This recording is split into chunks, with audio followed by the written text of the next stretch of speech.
बिस्मिल्लाहिर्रहमानिर्रहीम। अस्सलाम वालेकुम नाज़रीन, सेवन शरीफ की गलियां भी दमादम मस्त कलंदर की सदाओं से गूंज उठीं।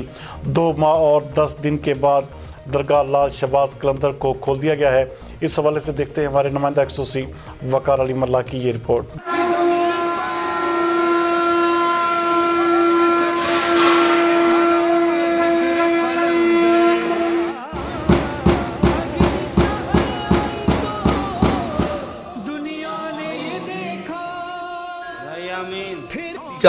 कि सरकार का दर खुला, और मैं गवर्नमेंट ऑफ सिंध का भी शुक्रिया अदा करना चाहता हूँ कि सरकार का दर खुला अल्हम्दुलिल्लाह। ये शफाओं का दर है, ये दर कभी बंद नहीं होना चाहिए। यहाँ पे ज़ायरीन की एक बहुत बड़ी तादाद है जो कि सरकार से मोहब्बत करती है, और पूरी दुनिया ही सरकार की दीवानी है, और ये शफाओं के दर हैं। इन दरों को कभी भी बंद नहीं करना चाहिए। It's my humble request to all of you to concern one departments like home department and CM साहब को, ख़ास तौर पर मुराद अली शाह साहब को, कि उनका शुक्रिया अदा करते हैं कि सरकार का दर खुला, हम यहाँ पर आए, और बहुत ज़्यादा हम देखें सब लोग बहुत ही ज़्यादा खुश हैं, और हमें बहुत ज़्यादा खुशी हुई है। अल्हम्दुलिल्लाह हम इस वक्त बहुत ज़्यादा खुश हैं, और हम आपका भी शुक्रिया अदा करते हैं कि आप यहाँ पर आए और हमसे बात की और मुर्शिद के हवाले से हमसे पूछा। तो अल्लाह हम सबको, हजूर अकरम मुस्तफ़ा मोहम्मद अरबी ने हमसे बातचीत की, हम आपका भी बहुत बहुत शुक्रिया अदा करते हैं। अल्लाह पाक आपके चैनल को, आपको भी तरक्की अता फरमाए, अल्लाह पाक सबको तरक्की अता फरमाए।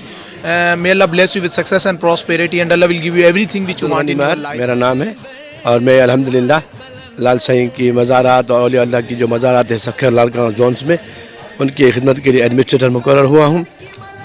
तो ये नंबर से जो है दरगाह जो बंद थी, तो आवाम बहुत परेशान थे। जो लाल साईं के चाहने वाले हैं, औलिया अल्लाह के मोहब्बत करने वाले हैं, वो आते थे। उनके लिए रूहानी तस्कीन जो थी उसका उनको बहुत दुख था कि ये दरवाजे बंद हुए हैं। लेकिन हुकूमत जो है उसके जो अपने फैसले होते हैं, ज़ाहिर है उसको बहुत बड़े पैमाने पर सोचना पड़ता है आवाम की सेहत के लिए। और जो कोविड-19 है उस वो भी तो बहुत ख़तरनाक चीज़ थी, अल्लाह के फजल करम से कुछ कम हुई है। लिहाजा हुकूमत ने आवाम के मुतालबे को मद्देनज़र रखते हुए और उनकी रूहानी ज़रूरतों को के पेश नज़र औलिया अल्लाह के मज़ारात को खोलने का फ़ैसला किया। कल हमें नोटिफिकेशन मिला, आज हमने सुबह को कलंदर लाल शहबाज रहमतुल्लाह अलैह के मज़ार शरीफ की और इंतज़ामात के साथ SOP को फॉलो करते हुए अल्हम्दुलिल्लाह दरगाह शरीफ खोल दिए। आवाम बहुत खुश है, आप देख रहे हैं कितने नारे लगा रहे हैं, कितने वो मोहब्बत और लगन के साथ हाज़िरी दे रहे हैं।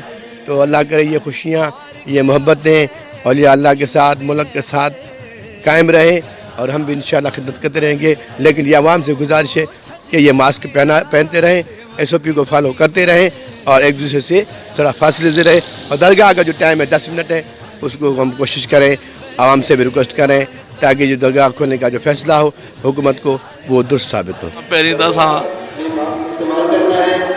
बस असां मूं वटि लफ़्ज़ कोन्हनि के जेके आउं इस्तेमालु कयां।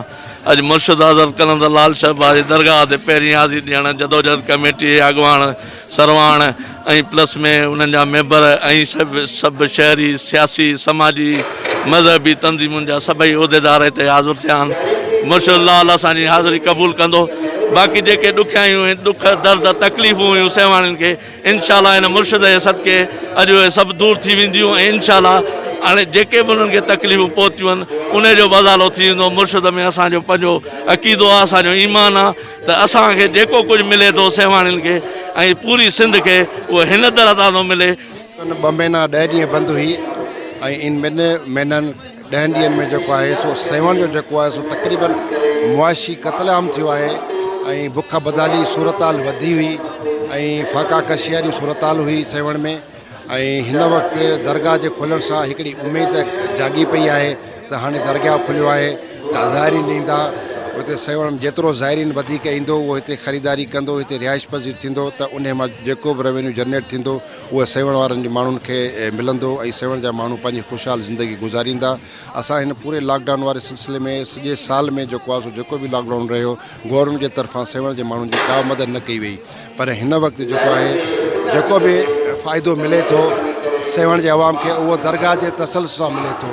सो असांखे निहायत अॼु ख़ुशी थी आहे। अॼु सम्झो असांजे लाइ ईद जो ॾींहुं आहे। वड़ कंदे असां ते सेवण वारनि ते मुर्शिद साईं जो दरवाज़ो, हरम पाक जो दरवाज़ो खोलियो आहे, ऐं असांखे उमेदु आहे असां उन्हनि खे वरी बि गुज़ारिश कंदासीं त तव्हां असां ते महिरबानी करे इहा असां ते कुर्बदारी कजो त जीअं मुर्शिद लाल साईं जो मेलो आहे, रजबियूं आहिनि, ऐं जेके ख़ुशीअ जा मौक़ा आहिनि उहे बरक़रार रहनि त जीअं हिननि माण्हुनि जे मथां जेके उन्हनि जे चहिरनि ते मुर्कूं आहिनि इहे क़ाइम ऐं दाइम रहनि। असां सिंध गवर्नमेंट जा वरी बि थोरा हितां आहियूं, CM साहब जा बि थोरा हितां आहियूं जिन महिलाइतो क़दम खणी मुर्शिद साईं जो दरवाज़ो खोलियो आहे। असां उन्हनि जा मशकूर आहियूं।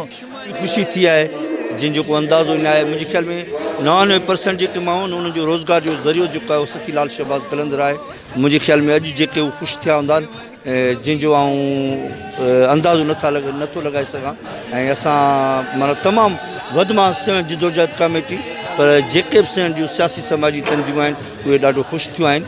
ऐं सिंध सरकार जा बि असां जेको थोराइता आहियूं जो हुननि असांजे हालात खे मदे नज़र रखंदे ऐं सखी लाल शहबाज़ कलंदर जी जेको दरगाह खोली आहे उहो आहे सॼो दरगाह आहे। माण्हुनि जो सेवण जो रोज़गार जो वसीलो इहो आहे। शहनशाह जो किबरिया जो दर आहे। हे दरगाह बंदी त सॼो सेवण परेशान हो। असां सभिनी सेवणारनि जा थोराइता आहियूं पंहिंजो जुदोजहद करे क़यादत साईं आशिक़ शाह ऐं अकबर मला जा घणा थोराइता आहियूं। पंहिंजो क़ीमती वक़्तु हीअ आहे जेको रोडनि ते वेही हड़ताल बि कयूं परमन हड़ताल बि कयूं। असां गवर्नमेंट जा थोराइता आहियूं महिरबानी करे असांजो हे सेवण जो मेलो असांखे करणु छॾिजो न त हे वीचारा बुखा हाल ऐं बदहाली थींदी।